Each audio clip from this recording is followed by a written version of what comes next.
Welcome to the third lecture of data analytics. आज की इस लेक्चर में हम हमारे 1.5 को कवर करने वाले हैं, जिसका नाम है सैम्पलिंग फनल। बहुत ही इम्पोर्टेंट और बहुत ही सिंपल टॉपिक है। ओके, सैम्पलिंग फनल का एक सिंपल सा ये मतलब होता है कि जो भी हमारा डेटा है, लार्ज डेटा सेट से, ओके, उनके अंदर से कुछ सैंपल्स निकालना और उन सैंपल्स के ऊपर एनालिसिस करना। ओके, इसको एक एग्जांपल से समझते हैं। फॉर एग्जांपल, हमें पता करना है कि हमारी जो सिटी है उसमें कितने लोग, या हमारा एक विलेज है उसमें कितने लोग नॉन वेज है या कितने लोग वेज है। ओके, सो हमें ये पता करने के लिए हमें सबके पास में जाके पर्सनली उनसे पूछना पड़ेगा। ओके, सो इसमें बहुत ज़्यादा कॉस्ट लगेगा, टाइम लगेगा। ओके, बहुत ज़्यादा इनएफिशिएंसीज होंगी, बहुत ज़्यादा मिस्टेक्स होगी। Okay, so by doing that, by avoiding that, we can simply do that कि हम पूरी विलेज के पॉपुलेशन को कंसिडर करेंगे। ओके, और उनमें से कुछ सैंपल्स निकालेंगे। ओके, उनमें से कुछ सैंपल्स निकालने के बाद में हम कंक्लूजन क्या निकालेंगे कि मोस्ट ऑफ द जो पॉपुलेशन है वो वेज है या मोस्ट ऑफ द पॉपुलेशन वो नॉन वेज है। Okay, analyzing the samples of the by analyzing the samples of what, our population. Okay, so population का सिंपल सा मतलब ये होता है कि जो भी हमारा डेटा सेट है, फॉर एग्जांपल ये हमारा विलेज है, उसके अंदर ये सब हमारे डेटा सेट है। ओके, ये सब हमारे क्या है, डेटा सेट है। और ये हमारा क्या है, पॉपुलेशन। ये हमारा population, population is nothing but हमारा जो डेटा है उसको हम पॉपुलेशन बोलेंगे। ओके, और पॉपुलेशन में से जो हम कुछ सैंपल्स निकालेंगे, ओके, ओके, जो सबसेट्स निकालेंगे या कुछ उसमें से सैंपल्स निकालेंगे, उससे हम क्या बोलेंगे, सैंपल्स बोलेंगे। Okay, so by doing this we can simply do our analysis, we can simply do our analysis instead of doing it on the large data set. Okay, so sampling funnel refers to the structured approach for narrowing down a large data set or population into a smaller, more representative subset for analysis. Okay, it ensures that the selected sample maintains the key characteristics of the overall population while reducing the biases and improving the efficiency. Okay, अभी sampling funnel हमारे लिए क्यों इतना important है। Okay, सो इससे efficiency improve होती है। Okay, accuracy improve होती है और स्केलेबिलिटी इम्प्रूव होती है। Efficiency means it reduces the time and cost analysing large data set. Obviously anal data set, जो लार्ज डेटा सेट्स होते हैं उनको एनालाइज करने के लिए हमें टाइम लगता है, कॉस्ट लगता है, तो इस सैम्पलिंग फनल से वो रिड्यूस हो सकती है। देन एक्यूरेसी, अभी इतने बड़े लार्ज डेटा सेट्स को एनालाइज करने में कुछ मिस्टेक्स हो सकती है, कुछ इनएक्यूरेसीज आ सकती है। देन एक्यूरेसी उससे क्या होती है, रिड्यूस होती है। Then scalability allows businesses to test hypothesis before full scale implementation. Scalability means large data sets में से हम कुछ इफ़ेक्टिव सैंपल्स को लेते हैं और उसके ऊपर एनालिसिस करके हमें इफ़ेक्टिव रिजल्ट्स मिलते हैं। ओके, सो दैट बिजनेसेस को हमें हेल्प होती है। देन यहाँ पर सैम्पलिंग फनल्स के कुछ स्टेजेस है। So first stage is population identification. Okay, इस फर्स्ट स्टेज में हम क्या करते हैं कि जो भी हमारी पॉपुलेशन है उसको आइडेंटिफाई करते हैं। अभी आप एग्जांपल दिया है, all the customers of an e commerce platform. अभी यहाँ पर एक ई कॉमर्स प्लेटफॉर्म का एग्जांपल लिया है, जिसमें कि फर्स्ट स्टेज में हम पूरे कस्टमर्स है जितने ई कॉमर्स प्लेटफॉर्म के, उनको कंसिडर करेंगे। देन टारगेट पॉपुलेशन, जो भी हमारा टारगेट पॉपुलेशन है, ओके, जो भी हमारा टारगेट पॉपुलेशन है हम उसे सिलेक्ट करते हैं। Identify specific segment relevant to the analysis, जो भी एक टारगेट हमारी ऑडियंस है उसके ऊपर हम एनालिसिस करते हैं। For example, customers who made a purchase in the last 6 months. अभी ऊपर हमने ई कॉमर्स प्लेटफॉर्म का एग्जांपल देखा, तो उसी एग्जांपल में क्या आएगा ये कि customers who made a purchase in the last 6 months, ऐसे कस्टमर जो जिन्होंने पहले 6 महीने में, ओके, पिछले 6 महीने में शॉपिंग की हो। Then sampling frame creation, develop a list of the elements that meet the selection criteria. Example, customer database containing emails, purchase history and demographics. अभी थर्ड में क्या क्या करते हैं हम कि सैम्पलिंग फ्रेम क्रिएट करते हैं। फॉर एग्जांपल कस्टमर है, ऐसे कोई कस्टमर जिनके डेटाबेस में ऐसे कोई कस्टमर जिनके ईमेल्स हमारे डेटाबेस में हो, ओके, उनकी परचेज हिस्ट्री हमारे डेटाबेस में हो, तो ऐसे कस्टमर्स को हम टारगेट करेंगे। देन सैम्पलिंग मेथड सिलेक्शन, उसके बाद में सैम्पल क्रिएट करने के बाद में हम सैम्पलिंग क्रिएट करने के लिए हमें सैम्पलिंग मेथड सिलेक्ट करना ज़रूरी है। ओके, सो इस स्टेज में हम सैम्पलिंग मेथड सिलेक्ट करेंगे। फॉर एग्जांपल यहाँ पर दो सैम्पलिंग मेथड दी गई है, probability sampling and non probability sampling. So according to our sample we can select what type of the method we can select. Okay, what type of method we want, we can select it from that given below. Then in the fifth stage we saw sample extraction. Fifth stage में हम क्या देख रहे हैं कि sample extraction, apply the chosen method to select a subset of the data. Okay, अभी हमने third stage में क्या किया कि जो भी सिलेक्टेड ऑडियंस थी या टारगेटेड ऑडियंस थी उसको हमने आइडेंटिफाई किया। देन फोर्थ स्टेज में उसके ऊपर मेथड अप्लाई करके उस मेथड अप्लाई किया। ओके, मेथड सिलेक्ट करके उसके ऊपर अप्लाई किया। देन फिफ्थ में हमने क्या किया, सैम्पल को एक्सट्रैक्ट किया। For example randomly selecting 1000 customers from the database. Then sixth, data cleaning and preparation. After collecting the samples from the population, we can simply apply the sixth stage, that is data cleaning and preparation, for removing the inconsistencies को remove करने के लिए, missing values को remove करने के लिए और irrelevant entries को रिमूव करने के लिए। ओके, और डेटा की क्वालिटी को इंश्योर करने के लिए हम सिक्स स्टेज को अप्लाई करेंगे। Then seventh is analysis and interpretation, conduct statistical और machine learning analysis on the sample. Okay, data cleaning और प्रिपरेशन होने के बाद में हम क्या अप्लाई करेंगे, उसके ऊपर स्टैटिस्टिकल और मशीन लर्निंग एनालिसिस अप्लाई करेंगे। Okay, for useful insights to infer conclusions about the broader population. Okay, so ये that is all about sampling funnel. Okay, बहुत ही सिंपल टॉपिक था। अगर आपको ये आता है तो आप इसमें ज़्यादा से ज़्यादा मार्क्स गेन कर सकते हो। अभी यहाँ पर एक इम्पॉर्टेंट पॉइंट जो रह गया था कि sampling size is denoted by small n and population size is denoted by bigger N, that is capital N. Okay, so ये आपको ध्यान में रखना है। Then let's move towards the central limit theorem. ये मुझे पर्सनली बहुत ज़्यादा इंटरेस्टिंग टॉपिक लगता है। सो मैं आपको एक सिंपली मैं समझा देता हूँ कि सैम्पलिंग सेंट्रल लिमिट थ्योरम में क्या होता है। अभी फॉर एग्जांपल ये आपकी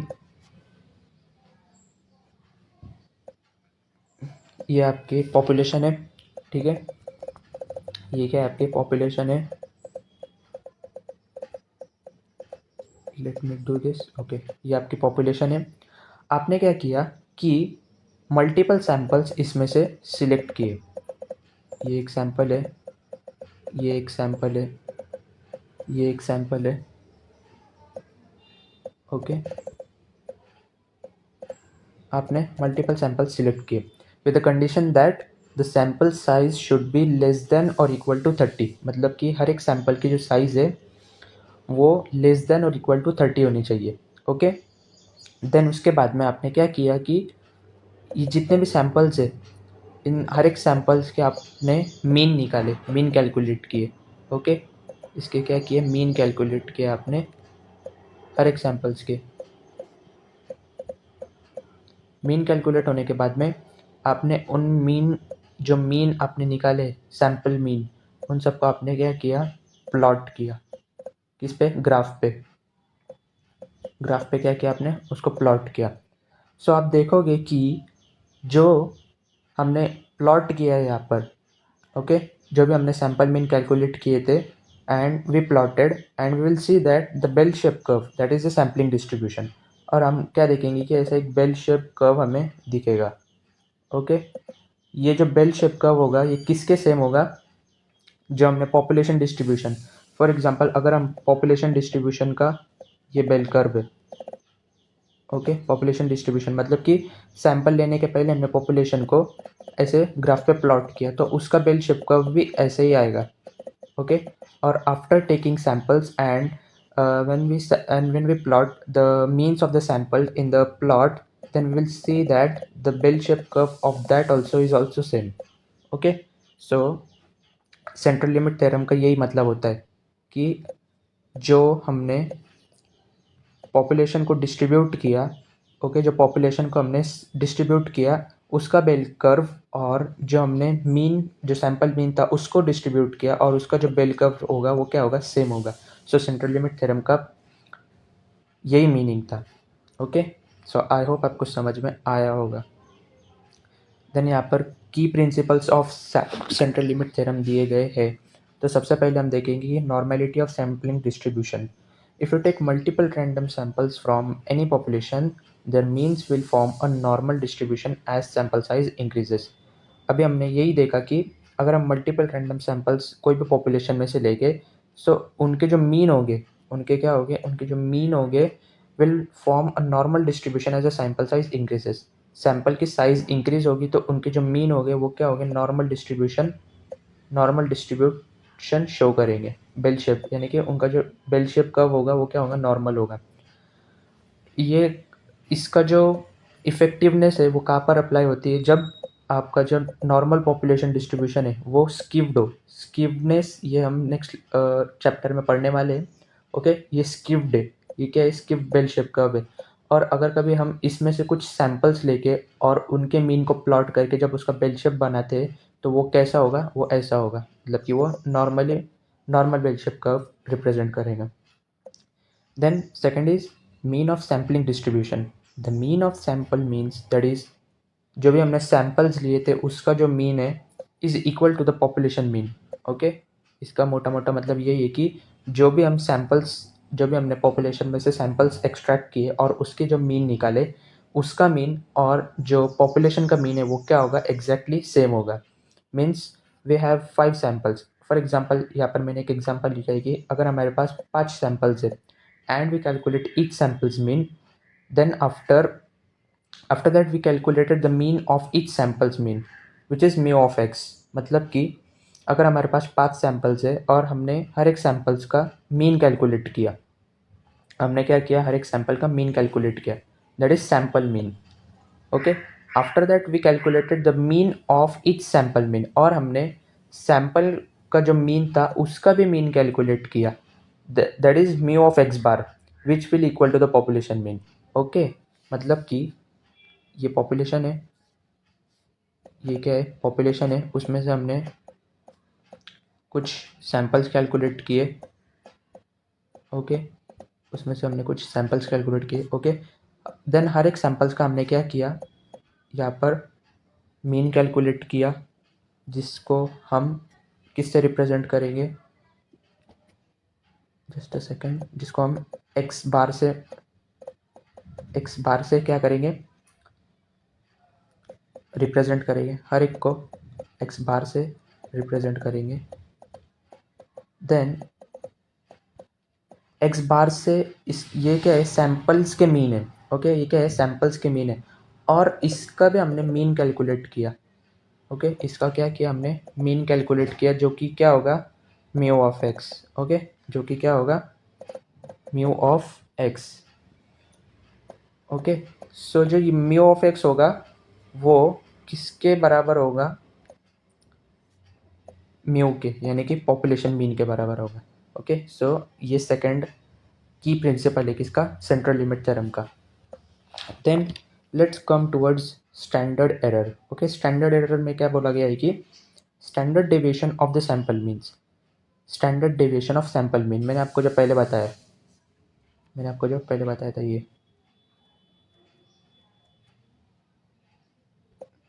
मैंने आपको जो पहले बताया था कि जो भी सैंपल मीन होंगे और उसका भी हम मीन निकालेंगे, that is mu of x bar. Okay, so mu of x bar, जैसे कि हमने म्यू ऑफ एक्स बार निकाला था वैसे हम क्या करेंगे, standard deviation of x bar, मतलब कि सैंपल मीन से उसका हमने स्टैंडर्ड डेविएशन निकाला. Okay, so the standard deviation of the sample mean will decrease as the sample size increases. अगर कभी सैंपल साइज इंक्रीज होती है तो standard deviation of the sample mean will be decreases. Okay, so ये उसका मतलब है. यहाँ पे उसको न्यूमेरिकल फॉर्म में, इट इज़ फार्मूला फॉर्म में यहाँ पर बताया है, जहाँ पर कि सिग्मा एक्स बार का मतलब होता है standard deviation of the mean, sigma का मतलब होता है population standard deviation and n is equals to sample size. Okay, so I hope आपको ये समझ में आया होगा। देन यहाँ पर एक एग्जाम्पल सिनेरियो से भी समझाया गया है, तो आप उसको रीड कर सकते हो। Okay, then let's come towards confidence interval. What is mean by confidence interval? मैं आपको एकदम सिंपल से बता देता हूँ। कॉन्फिडेंस इंटरवल में क्या होता है, फॉर एग्जांपल हमारे पास में 100 पीपल्स हैं और उन 100 पीपल्स में से हमें एक पीपल की या एक फेलो की एज फाइंड करनी है। ओके, हमारे पास में 100 पीपल्स की एज डेटा है और हम क्या करेंगे, 100 पीपल्स की एज से हम उस एक आदमी की एज का पता लगा सकते हैं। ओके, सो कॉन्फिडेंस इंटरवल में ये होता है कि हम एक ऐसी रेंज शो करते हैं या एक ऐसी रेंज फाइंड करते हैं जिसमें कि हमें कॉन्फिडेंस होता है कि उस बंदे की या उस आदमी की जो एज है उस रेंज में लाई करती हो। ओके, सो कॉन्फिडेंस इंटरवल का ये एक सिंपल सा मीनिंग था, मैंने आपको जो बताया है। ओके, यहाँ पर मैंने यहाँ पे कुछ फॉर्मूले लिखे। ओके, सो ये किसका फॉर्मूला है, formula of standard error. Okay, so आप ये इसको रीड कर सकते हो। Then let's come towards the sampling variation. Sampling variation क्या होता है कि फॉर एग्जांपल आपने कुछ सैम्पल्स लिए। ओके, सैम्पल्स लिए आपने कुछ, किस में से, पॉपुलेशन में से। Okay, so sampling variation also known as sampling error और sampling distribution refers to the differences in the statistics like the mean that occur when taking multiple samples from the same population. Okay, अभी sampling variation का सबसे easiest explanation मैं आपको देता हूँ कि जो सैम्पल डिस्ट्रीब्यूशन होती है। ओके, सैम्पल डिस्ट्रीब्यूशन मीन्स जो पॉपुलेशन है, पॉपुलेशन में से हमने कुछ सैम्पल्स उठाए और कुछ सैम्पल्स को हमने ओके, पॉपुलेशन में से हमने कुछ सैम्पल्स उठाए और उन सैम्पल्स का अगर कभी हम मीन कैलकुलेट करते हैं तो हम ये कंक्लूजन पे पहुंचते हैं कि हर एक सैम्पल्स का जो मीन है वो अलग अलग होगा। Okay, so that is called as sampling variation, मतलब कि हर एक सैम्पल्स का मीन अलग अलग होता है, सो उसे हम क्या बोलेंगे, सैम्पलिंग वेरिएशन बोलेंगे। This natural variation happens because each sample is a subset of the larger population and will likely have slightly different characteristics. Obviously जो ये नेचुरल वेरिएशन है, ओके, इसे हम नेचुरल वेरिएशन भी बोलते हैं। और ये क्यों होता है, क्योंकि जो सैंपल है वो एक सबसेट है किसका, लार्जर पॉपुलेशन का, और उसमें कुछ ऐसी स्लाइटली डिफरेंट कैरेक्टरिस्टिक्स प्रेजेंट हो सकती है जिससे कि सैम्पलिंग वेरिएशन हो सकता है। Okay, then sampling distribution. A sampling distribution is the theoretical distribution of all the possible sample statistics. Example, sample means that could be obtained from the population. Okay, sampling distribution ये क्या है, theoretical distribution है of all the possible statistics, sample statistics. जैसे कि sample means, अभी हमने देखा था कि पॉपुलेशन में से हमने कुछ सैम्पल्स लिए थे, देन उस पॉपुलेशन में से हमने कुछ सैम्पल्स लिए थे। सैम्पल्स लेने के बाद में हमने उसका मीन कैलकुलेट किया। ओके, मीन कैलकुलेट करने के बाद में, सैम्पल्स का मीन कैलकुलेट करने के बाद में हमने उसे डिस्ट्रीब्यूट किया या प्लॉट किया। ओके, सो उसी को हम क्या बोलेंगे, सैम्पलिंग डिस्ट्रीब्यूशन बोलेंगे। That's it.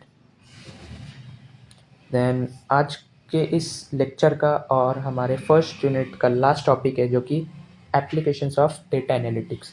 Okay, data analytics को हम कहाँ पे अप्लाई कर सकते हैं, तो सबसे पहले हम उसे एजुकेशन में अप्लाई कर सकते हैं। Officials may utilize data analytics to improve management and educational decisions. These programs would improve administrative control and learning. You may gather preference information from each student and utilize it to develop a curriculum to enhance the existing curriculum. Okay, education में हम improvement करने के लिए हम education में इसको apply कर सकते हैं। Then delivery and logistic, data analytics are used in the logistics to optimize the delivery process and streamline the operations. As a result, the sector has fared better, which has increased the number of customers. Then delivery and logistics में भी हम किसको use कर सकते हैं, delivery and logistics में हम data analytics को यूज़ कर सकते हैं। फॉर एग्ज़ाम्पल, अगर कभी हमारा कोई पार्सल पोस्ट से आने वाला होता है, तो हमें एक लिंक आती है जिसके ऊपर पूरी अकाउंटेबिलिटी होती है कि हमारा पार्सल कहाँ पर है। ओके, हम उसको पूरा ट्रैक कर सकते हैं लाइवली। देन हमें उसकी जो डिलीवरी है वो कब तक एक्सपेक्टेड हो सकती है, वो भी हमें किसकी हेल्प से पता चलता है, डेटा एनालिटिक्स की हेल्प से। ओके, देन डिजिटल मार्केटिंग में एंड एडवर्टाइजिंग में हम इसको यूज़ कर सकते हैं। Marketers utilize data analytics to understand their audience and achieve high conversion rates. Okay, digital marketing में एंड एडवर्टाइजिंग में हम इसे कैसे यूज़ कर सकते हैं? फॉर एग्जांपल, डिजिटल मार्केटिंग में जो भी कुछ ट्रेंड्स चल रहे हैं, जो भी कुछ कस्टमर नीड्स चल रही है, मार्केट में क्या क्या नए नए इमर्जिंग ट्रेंड्स आ रहे हैं, तो उसकी हेल्प से वो हम किससे इमर्ज कर सकते हैं, वो हम किससे एक्सट्रैक्ट कर सकते हैं? डेटा एनालिटिक्स से। Okay, so data analytics indirectly helps to the digital marketing and advertising. Then transportation में हम इसका यूज़ कर सकते हैं। मैंने आपको जब बताया कि लाइव ट्रैकिंग एंड जो हमें अकाउंटेबिलिटी मिलती है वो किसकी वजह से मिलती है? डेटा एनालिटिक्स की वजह से। सो ट्रांसपोर्टेशन में हम उसका यूज़ कर सकते हैं। देन सिक्योरिटी में data analytics, particularly predictive analytics, is used by the security staff to forecast future instances of crime and security breaches. Okay, based on the past data, we can simply predict the future security threats that will happen to our systems. Okay, so इसको security staff forecast future instance करने के लिए, मतलब कि जो future instance होने वाले crime और सिक्योरिटी में, उसको फोरकास्ट करने के लिए यूज़ कर सकते हैं। ओके, सो आज के इस लेक्चर में हमने सेंट्रल लिमिट थ्योरम पढ़ा, what is mean by sampling funnel पढ़ा। Okay, then sampling variation, sampling distribution के बारे में हमने पढ़ा। Then applications of data analytics पढ़ा। ओके, सो आई होप आपको ये सब समझ में आया होगा। Okay, do practice, do study of this. इतना कुछ हार्ड सब्जेक्ट नहीं है। ओके, आप इस लेक्चर को बार बार देखो। ओके, अपने दोस्तों के साथ शेयर करो। Then until then, have a good day. Thank you so much for watching.